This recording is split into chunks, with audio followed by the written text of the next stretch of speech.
Even on the best ones, I will fight for you. Even in the heartbreak, even when we win, I'll be loving you.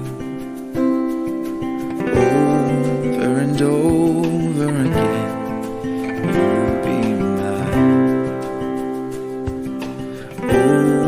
Over and over again, I'll choose you every time.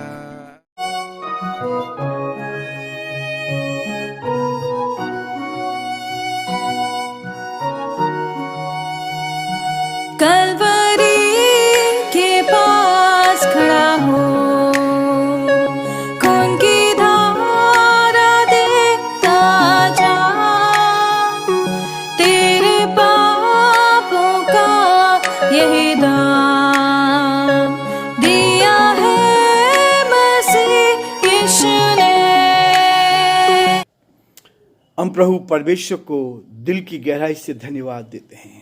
एक बार फिर से आज का सुंदर दिन परमेश्वर ने दिया, इसके लिए परमेश्वर पिता का धन्यवाद। केवल कुछ ही दिन इस महीने के बाकी हैं।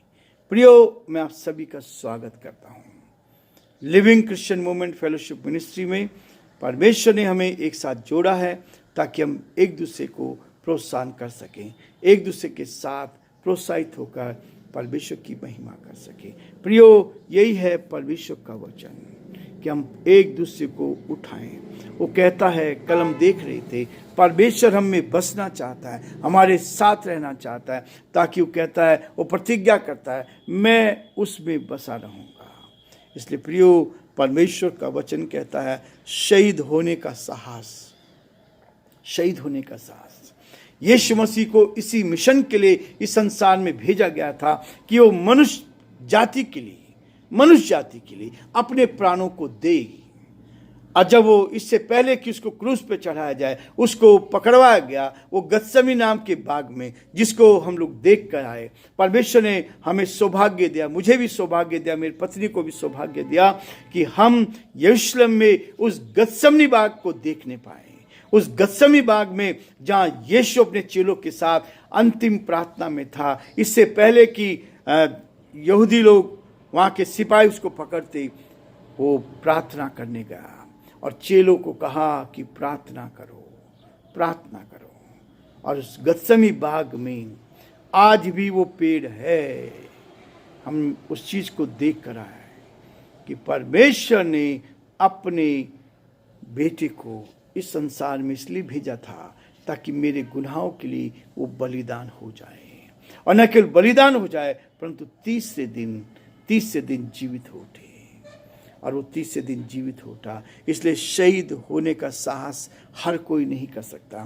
केवल यीशु मसीह ने मेरे और आपके लिए, इस संसार की समस्त जाति के लिए, समस्त मनुष्य प्राणी के लिए अपने आप को बलिदान कर दिया। वेदों में भी लिखा, बिना बलिदान के मोक्ष प्राप्त नहीं हो सकता। इसलिए प्रभु यीशु मसीह ने मेरे और आपके लिए एक बलिदान दे दिया और हमें मोक्ष प्राप्त करने के लिए यह अवसर दिया। चाहे मैं घोर अंधकार से भरी तराई में होकर चलूं तो भी हानि से ना डरूंगा। भजन संहिता 23 अध्याय उसके 4 पद में लिखा है, चाहे मैं घोर अंधकार से भरी तराई में होकर चलूं तो भी हानि से ना डरूंगा, क्योंकि तू मेरे साथ रहता है। इसलिए परमेश्वर हमारे साथ है और हमें अपनी निकटता में रखता है। प्रियो, आज हम 2 कुरिन्थियों का 6 अध्याय और उसके 17 और 18 पद को मैं आपके सामने पढ़ना चाहता हूं, ताकि पद हमारे जीवन के लिए आशीष में बने। और प्रभु ने चाहा तो आज हम इस अध्याय को समाप्त करेंगे, ताकि फिर कल हम नए अध्याय में अपने आप को शुरू में लगा सकें, ताकि प्रभु की महिमा कर सकें। लिखा है 17 पद, इसलिए प्रभु कहता है, उनके बीच में से निकलो और अलग रहो और अशुद्ध वस्तुओं को मत छुओ, तो मैं तुम्हें ग्रहण करूंगा और मैं तुम्हारा पिता हूंगा और तुम मेरे बेटे और बेटियां होंगे। यह सर्वशक्तिमान प्रभु परमेश्वर का वचन है। परमेश्वर अपने इस वचन के पढ़े और सुने जाने पर आशीष दे। प्रार्थना करेंगे। जीवन की अच्छी आशीषों के देने वाले हमारे उद्धारकर्ता प्रभु, हम आप जैसे महान परमेश्वर के चरणों में झुके प्रभु जी। हमारा हृदय आपके प्रति धन्यवाद से भरा है कि आपने हम पर दया की, आपने हम पर अनुग्रह किया, आज का दिन देखने का सौभाग्य दिया, इसके लिए धन्यवाद। हम धन्यवाद देते हैं प्रभु, हर दिन हमें उत्तम आशीष देते हैं और ये सौभाग्य देते हैं कि आपके वचन को हम जान सके, आपके वचन की गहराई में आ सके, आपके प्रेम का एहसास कर सके, आपकी महिमा कारण बन सके और जो आपकी योजना है उसको अपने जीवन में पूरा कर सके। दिन भर में प्रभु हम अपने आप को आपके हाथ में सौंपते हैं। आज का दिन हमारे लिए आशीष में बने, दिन भर आप हमें संभाले, आपकी उपस्थिति हमारे साथ साथ बनी रही। रात्रि भर आपने मीठा विश्राम दिया, हम उसके लिए भी आपको धन्यवाद देते हैं। यदि हमसे कोई भूल हुई है, कोई गुनाह, कोई पाप हमने किया है, तो प्रभु जी आप हमें क्षमा करें, हमारे हृदय को धोकर साफ करें, पवित्र करें, ताकि हम आपके साथ आगे बढ़ते चले जाएं। हम बड़े आदर के साथ पिता परमेश्वर हम सभी को, हमारे सारे श्रोताओं को, सारे भाई बहनों को आपके हाथ में सौंपते हैं और उत्तम से उत्तम आशीष को भेजते पिता। हर एक को अपनी आशीष से भर दे, आपकी आत्मा को भेजते, अपनी आत्मा का स्पर्श कर। यीशु की सामर्थ को हम एक दूसरे के जीवन में चाहते हैं। हर एक के हृदय को धोकर शुद्ध और पवित्र कर, ताकि आपका नाम ऊंचा किया जाए। हम सारी महिमा, आदर, गौरव प्रभु जी आपको देते हुए हम अपने आप को आपके हाथ में सौंपते हैं। हमारे प्रदेश राजस्थान को आपके हाथ में सौंपते हैं। यहाँ के मुख्यमंत्री के लिए प्रार्थना करते हैं, उनको आशीष दे, उनको संभाल। हमारे देश के लिए हम प्रार्थना करते हैं, देश के प्रधानमंत्री के लिए, राष्ट्रपति के लिए प्रार्थना करते हैं, उनको सही बुद्धि दे, ताकि इस देश का संचालन आपकी महिमा के लिए कर सके। सारी महिमा हम आपको देते, विनती को अपने प्रभु, अपने धार करता यीशु मसीह के नाम से मांगते हैं, आमीन। प्रियो, परमेश्वर का वचन ही है जो हमें प्रोत्साहन देता है और वो बार बार हमें इस बात के लिए कहता है। कल हम देख रहे थे, यीशु मसीह ने केवल 40 महीने इस संसार में अपनी सेवकाई की। 40 महीने में उसने सारी दुनिया में अपने इस वचन को पहुंचाया और परमेश्वर कहता है कि आज हम परमेश्वर की महिमा करें। एक और चीज़ मैं देख रहा था, बाइबल कहती है, वचन में लिखा है कि यीशु मसीह ने केवल 125 किलोमीटर के दायरे में ही अपनी सेवकाई की थी। 125, जैसे यहाँ से हमारे जयपुर से अजमेर की दूरी है, केवल इतनी दूर तक ही उसने अपनी सेवकाई को, सुसमाचार का प्रचार किया और अद्भुत अद्भुत काम किए। इसलिए परमेश्वर का वचन कहता है कि हम एक दूसरे के साथ आनंदित रहें। वो कहता है क्लेश में हमारा कर्तव्य है कि हम प्रार्थना करें। जब संकट आता है, जब मुसीबत आती, परेशानी आती, तो उसमें हम क्या करें? प्रार्थना करें। और जब आप प्रार्थना करेंगे, यदि तुम में कोई दुखी हो तो प्रार्थना करें। परमेश्वर का वचन कहता है, याकूब में इस बात को स्पष्ट किया गया है 5 अध्याय और उसके 13 पद में। लेकिन आज वो कहता है, ये 2 कुरिन्थियों 6 अध्याय के 17 पद में कहता है, इसलिए प्रभु कहता है, आज परमेश्वर आपसे बात कर रहा है। वो परमात्मा इस बात को कह रहा है, जिसने इस वचन को लिखवाया, वो इस वचन के माध्यम से आपसे बात करता है। वो कहता है, इसलिए प्रभु कहता है, उनके बीच में से निकल जाओ।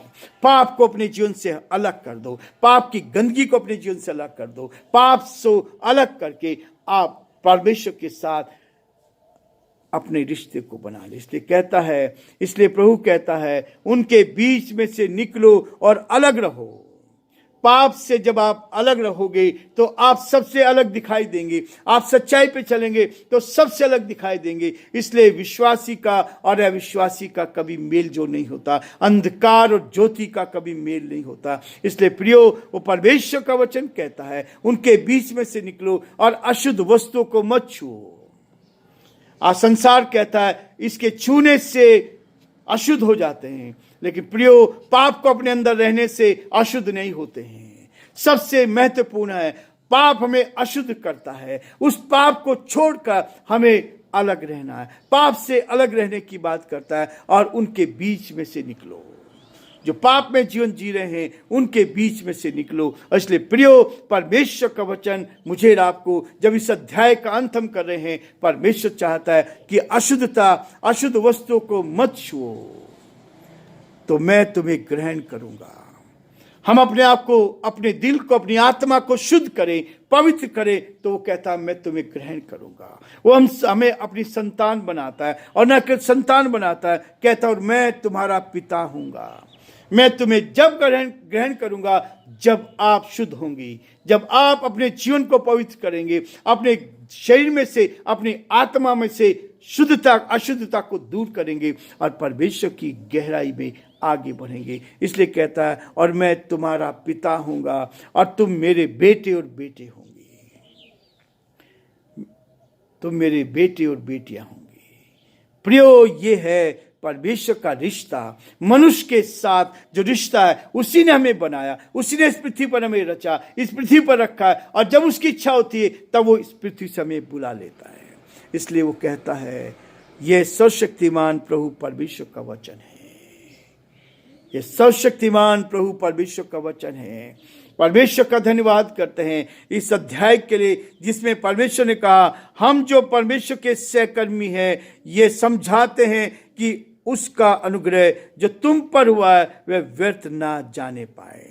परमेश्वर ने मुझ पर, आप पर अनुग्रह किया, और इस अध्याय के अंत में कहता है यह सर्वशक्तिमान प्रभु परमेश्वर का वचन है, किसी मनुष्य का नहीं, मेरा वचन नहीं है, लेकिन उस सर्वशक्तिमान का वचन है। और वो कहता है मैं तुम्हारा पिता हूंगा और तुम मेरे बेटे और बेटियां होंगी। प्रियो, प्रभु ने मुझे अपना बेटा बना लिया।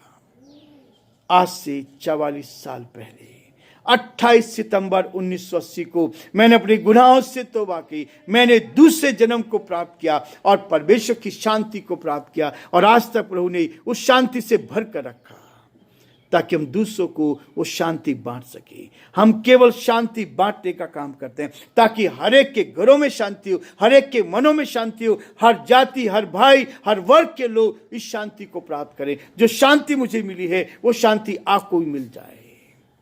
यदि शांति आपके पास है तो आपके परिवार में शांति बनी रहेगी, दुख में भी, परेशानी में भी, कठिनाई में भी, मुसीबत में भी। इसलिए प्रियो, आज हम ये रुकना चाहेंगे।